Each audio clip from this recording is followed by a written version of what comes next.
Hello दोस्तों, welcome back my YouTube channel education learn में। और मैं सुरेंद्र। तो अपना आज नया टॉपिक स्टार्ट करते हैं ग्लैंड्स। तो ग्लैंड्स तीन प्रकार की होती हैं: एंडोक्राइन, एक्सोक्राइन और मिक्स्ड। अंतःस्रावी, बहिस्रावी और सम्मिलित ग्रंथियाँ। ठीक है ना। तो बात करते हैं सबसे पहले एक्सोक्राइन। एक्सोक्राइन बहिस्रावी ग्रंथियाँ। तो कुछ लोगों को लगता है कि ये ग्रंथियाँ शरीर के बाहर होती हैं नाम से, बहिस्रावी ग्रंथियाँ। तो ऐसा नहीं है भैया। एक्सोक्राइन होती तो शरीर के अंदर ही है, लेकिन इनसे जो एंजाइम निकलते हैं वो नली के जरिए बहते हैं। किसके जरिए? नली के जरिए बाहर निकलते हैं। एक्सोक्राइन ग्लैंड्स से जो भी एंजाइम निकलते हैं वो नली के जरिए बाहर निकलते हैं, जो ब्लड के साथ नहीं मिलते। किसके साथ नहीं मिलते? ब्लड के साथ नहीं मिलते। अगर ब्लड के साथ मिले तो खराब हो जाएंगे। ठीक है ना। तो वो ब्लड के साथ नहीं मिलते। किसके साथ में? ब्लड के साथ में। बहिस्रावी ग्रंथियों से निकलने वाले एंजाइम बहिस्रावी ग्रंथि से क्या निकलते हैं? एंजाइम। वो किसके जरिए बहते हैं? नली के जरिए, ड्यूट पाइप के जरिए। ठीक है ना। ब्लड के संपर्क में नहीं आते हैं। किसके संपर्क में? ब्लड के संपर्क में नहीं आते हैं। ठीक है ना। आपको पता है आंसू जब आंख से निकलता है तो बहिस्रावी ग्रंथि से निकलता है। तो बताओ, आंसू ब्लड में मिलता है? नहीं मिलता। स्पर्म जब निकलता है तो वो नली के जरिए ही बाहर निकलता है, ब्लड में थोड़ी ना मिलता है। ठीक है ना। ठीक है। फिर बात करते हैं एंडोक्राइन, अंतःस्रावी ग्रंथियां। तो इनसे क्या निकलते हैं? हार्मोन। क्या निकलते हैं? हार्मोन। याद रखें, बहिस्रावी एक्सोक्राइन से क्या निकलते हैं? एंजाइम। और एंडोक्राइन अंतःस्रावी से क्या निकलते हैं? हार्मोन। ये किसके जरिए बहते हैं? नली के जरिए नहीं बहते हैं। किसके जरिए? नली के जरिए नहीं बहते हैं। ठीक है ना। और बात हार्मोन की आ गई तो हार्मोन को तो ब्लड में हर हाल मिलना पड़ेगा। किसमें?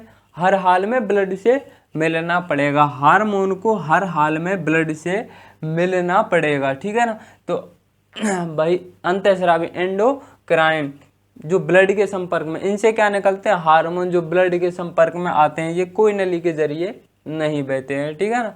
बात करते हैं मिक्स्ड, जिनसे क्या निकलते हैं? एंजाइम और हार्मोन। तो इसका एक बहुत अच्छा उदाहरण है पैंक्रियाज। क्या? पैंक्रियाज। उससे एंजाइम भी निकलते हैं और हार्मोन भी निकलते हैं। ठीक है ना। तो अब बात करते हैं एक्सोक्राइन बहिस्रावी ग्रंथियों के बारे में कि कौन कौन सी ग्रंथियाँ क्या क्या निकालती हैं। ठीक है ना। तो बात करते हैं बहिस्रावी एक्सोक्राइन ग्रंथियों के बारे में। चाहे तो इसका स्क्रीनशॉट ले सकते हैं एक बार आप, नहीं तो फिर बात करते हैं उसके बारे में। ठीक है। अब बात करते हैं एक्सोक्राइन ग्लैंड्स। किसके बारे में? Exocrine glands. तो इसमें पहली है बहिस्रावी ग्रंथि में सेरुमन ग्लैंड्स। क्या है सेरुमन ग्लैंड्स? ये कहाँ पाई जाती है? तो ये पाई जाती है कान में। कान में मोम का निर्माण करती है। आपने देखा होगा कई आदमी या कई बच्चे जब होते हैं तो क्लास में जब बैठे होते हैं तो पेन का ढक्कन लिया और कान के अंदर घुमाने लगते हैं, तो वो क्या निकालते हैं? मोम। ठीक है ना। कई आदमी होते हैं जो बाइक की चाबी को लेकर भी कान के अंदर घुमाने लगे रहते हैं, तो वो भी मोम निकालते हैं। एक बात है इस खासी इसकी कि इसको जितना छेड़ोगे उतना ये सेरुमन ग्लैंड्स मोम बनाएगी। ठीक है ना। आपने देखा होगा कई लोग घुमाते नहीं, कान ही साफ नहीं करते, क्योंकि वो छेड़ते ही नहीं इसको, तो निकलेगा भी नहीं। और जितना छेड़ोगे उतना ज़्यादा सेरुमन ग्लैंड्स मोम का निर्माण करेगी। सेकंड है लेक्राइमल ग्लैंड्स। आपने देखा होगा आँख के ऊपर वाले पलक में लेक्राइमल ग्लैंड लेक्राइमल ग्लैंड्स पाई जाती है, और नीचे वाले में मेबोनियन ग्लैंड्स पाई जाती है, नीचे वाले में। ठीक है ना। तो ऊपर वाली लेक्राइमल ग्लैंड्स जो होती है ये आंख में पाई जाती है, टीयर का निर्माण करती है, आंसू का निर्माण करती है। और आपने देखा होगा आंख के इस साइड में, नाक के बगल में एक वो पाया जाता है मांस का लोथड़ा, जिसे पेंकटम बोलते हैं। क्या बोलते हैं? पेंकटम। जो क्या करता है? टीयर स्टोर, आंसू का भंडारण संग्रहित करके रखता है। कभी कभी आंसू ज़्यादा हो जाता है तो यहाँ से बहने लग जाता है। आदमी जब रोता है तो आपने देखा होगा पूरे नाक मुंह एक हो जाते हैं उसके। क्यों? क्योंकि यहाँ से ये जो पेंकटम मांस का जो लोथड़ा होता है ये नाक में भी आंसू को बहा देता है। क्या कर देता है? आंसू को नाक में छोड़ देता है, ताकि दोनों से, आंख से और नाक से बहने लगता है। आंसू के अंदर लाइसोजाइम पाया जाता है। क्या पाया जाता है? लाइसोजाइम, जो बैक्टीरिया नष्ट करता है, ठीक है ना।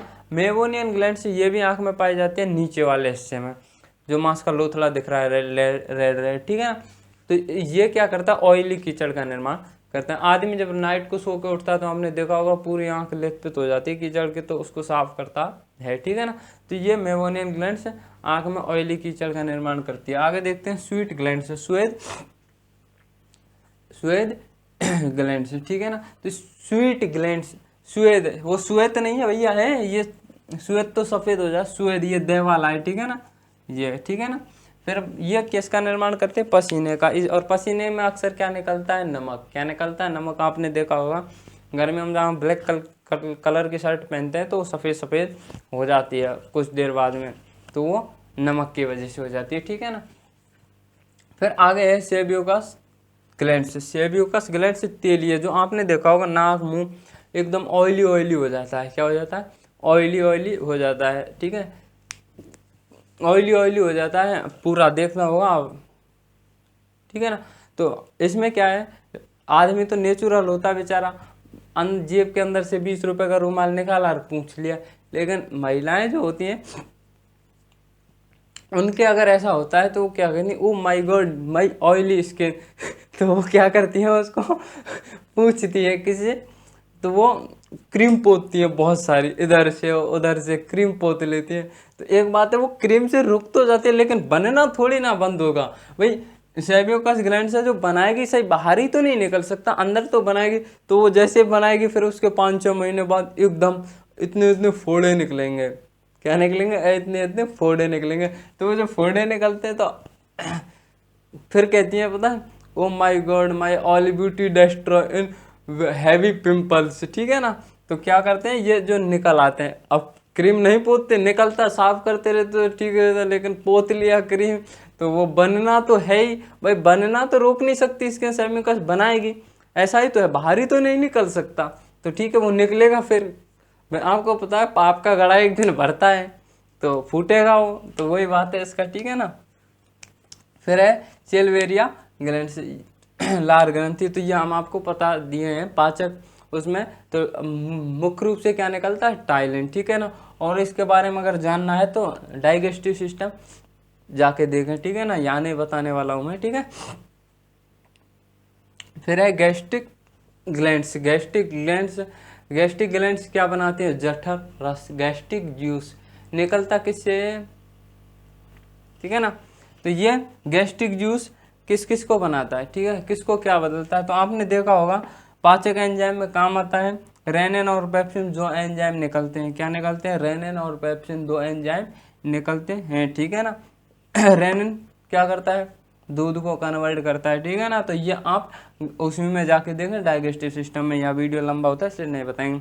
अगर ये कभी कभी आदमी को डकार वगैरह आने लगते हैं तो ये क्या, पाचन सिस्टम थोड़ा गड़बड़ा जाता है और कौन सा रोग हो जाता है? गैस्ट्रिक डिजीज, जठर रोग। क्या हो जाता है? जठर और गैस्ट्रिक डिजीज, ठीक है। अब बात करते हैं थोड़ा और इनके बारे में, लीवर और उसके बारे में, फिर ये खत्म हो जाएगा फिर, ठीक है। अब बात करते हैं इनके बारे में। अगली है म्यूकस ग्लैंड्स। म्यूकस ग्लैंड्स ये म्यूकस का निर्माण करती है। किसका? म्यूकस का निर्माण करती है। म्यूकस का निर्माण कहाँ होता है? मलाशय में, ठीक है ना। और भी कई जगह हैं जहाँ म्यूकस का निर्माण होता है, ठीक है, मलाशय वगैरह में होता है, ठीक है। बात करते हैं अगले लीवर यकृत। ये बहुत इम्पोर्टेंट है, इसको थोड़ा डीपली से पढ़िए। तो लीवर यकृत जिगर, इसको उर्दू में जिगर बोलते हैं, इंग्लिश में क्या बोलते हैं? लीवर, हिंदी में यकृत, और उर्दू में क्या बोलते हैं? जिगर, ठीक है। तो इसमें ये सबसे बड़ी ग्रंथि है बहिस्रावी ग्रंथि। कौन सी? ये सबसे बड़ी ग्रंथि है बहिस्रावी ग्रंथि, ठीक है ना।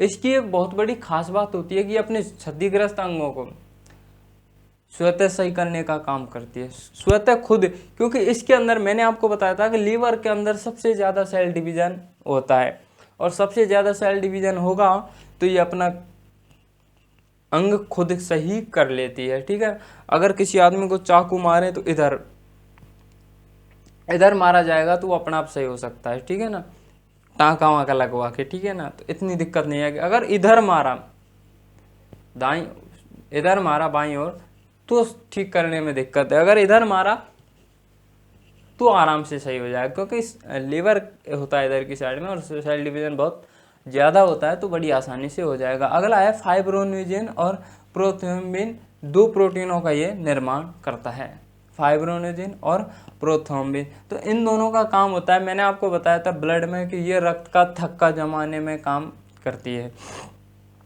फाइब्रोनिजिन और प्रोथ्रोम्बिन ये रक्त का थक्का जमाने का काम करती हैं। अब आपको पता है बॉडी के अंदर, क्योंकि ये इतने खतरनाक है, ये तो कहेंगे हम तो बॉडी के अंदर भी जमा देंगे। अब ये भी लफड़ा, अगर बॉडी के अंदर जमा दे तो आदमी की मृत्यु।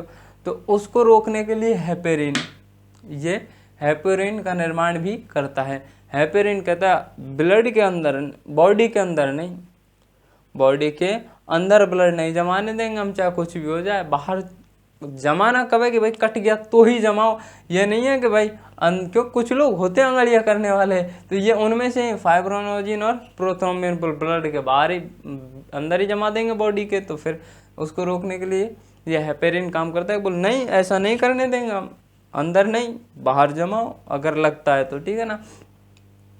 अगला है बिलिरुबिन का निर्माण, ये बिलिरुबिन का निर्माण करता है और बिलिरुबिन का रंग येलो होता है, और बिलिरुबिन के कारण ही आदमी के मल का रंग येलो होता है, लेटरिन का रंग येलो होता है। अगर गलती से लीवर के डिसऑर्डर की वजह से कभी कभी बिलिरुबिन बहुत अधिक बनता है, और बिलिरुबिन जब बहुत अधिक बनेगा तो इसकी मात्रा बढ़ जाएगी, मात्रा जब बढ़ जाएगी तो आदमी की पूरी बॉडी, आँख वगैरह पीली हो जाएंगी, और पीली होने की वजह से पीलिया नामक रोग हो जाएगा, हेपेटाइटिस ए रोग हो जाएगा। अगर वो और भी बढ़ा तो हेपेटाइटिस बी में पहुंच जाएगा, और भी बढ़ गया तो हेपेटाइटिस सी में पहुंच जाएगा, और अगर हेपेटाइटिस सी में पहुंच गया तो एक खतरनाक बीमारी हो जाएगी, आदमी की डेथ हो जाएगी, ठीक है ना। फिर है विलवर्डिंग। तो पित्त का जो आपको पता है पित्त कहाँ बनता है, लीवर में। स्टोरेज कौन करता है, पित्ताशय। लीवर में पित्त बनता है, स्टोरेज कहाँ रहता है, गॉल ब्लैडर में। तो इसका हरा रंग किसकी वजह से होता है, विलिवर्डिंग के कारण, और विलिवर्डिंग का निर्माण भी कौन करता है, लीवर, ठीक है ना। अब आते हैं कुछ चेंजेबल कि ये किसको किस में चेंज करता है। तो लीवर अमोनिया को यूरिया में परिवर्तित करता है, जो मैं आपको एक्सक्रीटरी सिस्टम उत्सर्जन तंत्र में बता चुका हूँ, ठीक है ना। फिर एक ग्लूकोज को ग्लाइकोजन में बदल देगा। तो अभी सीजीएल में एक क्वेश्चन पूछा गया था कि अगर लीवर काम करना बंद कर दे तो बॉडी के अंदर किसकी मात्रा बढ़ जाएगी। अभी सीजीएल में क्वेश्चन पूछा गया था कि भाई बॉडी के अंदर लीवर काम करना बंद कर दे तो किसकी मात्रा बढ़ जाएगी, तो किसकी बढ़ जाएगी, ग्लाइकोजन की। ऐसा तो है ही नहीं कि भाई फाइब्रोनिजिन, प्रोथ्रोम्बिन, हेपेरिन की मात्रा बढ़ जाएगी। अरे भाई सीधी सी बात है, जब लीवर काम करना ही बंद कर देगा तो ये भी बनना बंद हो जाएंगे भाई यही नहीं बन। भाई आप बताओ कि जब लीवर ही काम करना छोड़ गया तो ये कहाँ से बनेंगे। और आपको पता है ग्लूकोज को ग्लाइकोजन में कौन बदलता है, लीवर। अगर जब लीवर ही काम करना छूट गया तो ग्लाइकोजन को कौन बदले, ग्लूकोज को ग्लाइकोजन में कौन बदलेगा। तो फिर इसकी मात्रा बढ़ेगी ना ग्लूकोज की। तो याद रखें, ठीक है ना। कार्बोहाइड्रेट को किस में बदल देता है लीवर, फैट में। और अगर ज़्यादा करेगा तो कोलेस्ट्रॉल में। आपको पता है आप खाइए खूब ज़्यादा तो आपको जैसी भी बना देगा, है ना। तो खूब खाइए तो कार्बोहाइड्रेट किस में बदल जाएगा, फैट में, है ना। और फैट को किस में, अब आप खर्च कर नहीं रहे हो भाई, खाए जा रहे हो तो जैसी भी तो होंगे, मोटापा बढ़ेगा। तो फिर कार्बोहाइड्रेट किस में, फैट में। और ज़्यादा खाओगे तो फिर कोलेस्ट्रॉल में। अगर कोलेस्ट्रॉल में हुआ तो हार्ट अटैक आएगा, हार्ट अटैक हुआ तो राम नाम सत्य हो जाएगा, ठीक है ना। तो ध्यान रखिएगा। है फिर कोलेस्ट्रॉल कहाँ बनेगा, लीवर में, ठीक है ना। कहाँ बनेगा, लीवर में, ठीक है। आपको पता है जहर या शराब से यह नष्ट हो जाता है, ठीक है ना। तो ये जब नष्ट नहीं होता, आपको पता है जब अपन शराब पीते हैं या जहर खाते हैं तो लीवर के अंदर कुफर कोशिकाएं पाई जाती हैं। कौन सी, कुफर सेल पाई जाती हैं। तो वो क्या करती हैं कि जब बॉडी के अंदर जहर वगैरह या एल्कोहल वगैरह जाती है तो वो एक्टिव हो जाती हैं, और एक्टिव होते हैं वो अल्कोहल और जहर को एब्जॉर्ब कर लेती हैं और एब्जॉर्ब करने के बाद में वो खुद डेथ हो जाती हैं, लेकिन लीवर को आंच नहीं आने देती है, ठीक है। लेकिन गलती से आपको पता है आप पिए ही जा रहे हो, सुबह भी कले हुआ को और शाम को कले हुआ ही को, भाई सुबह हुआ ये पी रहे हैं, शाम को सो रहे हैं हुआ ये पी रहे हैं, तो बेचारी हर एक चीज़ की लिमिट होती है, तो ये भी काम करना बंद कर देती हैं, कम हो जाती हैं, इनकी भी डेथ हो जाती है, तो फिर वो लीवर पे असर पड़ता है और लीवर पर असर पड़ने से लीवर डेस्ट्रॉय हो जाता है। लीवर डेस्ट्रॉय हो गया तो फिर भी राम नाम सत्य है, ठीक है। अब एक बात है कि भाई भ्रूण जो होता है अपन में कहाँ बनता है ब्लड, तो अस्थि मज्जा में, बॉर्न मैरो में अपने अंदर ब्लड बनता है, लेकिन बच्चों में ब्लड कहाँ बनेगा, तो बच्चों में ब्लड कहाँ बनेगा, बच्चों में नहीं, भ्रूण में, एम्ब्रॉय में। जब माँ के घर में बच्चा होता है, चाहे जन्म लेने से 1 घंटे पहले ही वो माँ के गर्भ में है, तो वो किस में होगा, एम्ब्रॉय, भ्रूण में होगा। तो भ्रूण में ब्लड कहाँ बनता है, लीवर में। लीवर में भी कहाँ बनता है, मीसोडर्म में। कहाँ बनेगा, मीसोडर्म में। तो आई होप ये एक्सोक्राइन बहिस्रावी ग्रंथियाँ पूरी हो चुकी हैं। कल बात करेंगे नेक्स्ट वीडियो में एंडोक्राइन अंतःस्रावी ग्रंथियों के बारे में। तो आई होप ये चैप्टर आपके समझ में आया होगा और मिलते हैं नेक्स्ट वीडियो में। तब तक के लिए बाय बाय। और आप एक सब्सक्राइब नहीं करते यार, सब्सक्राइब करके जाएं, ठीक है ना, क्योंकि आपकी एक लाइक और एक सब्सक्राइब मेरा हौसला बढ़ाता है, आपको पता है, ठीक है।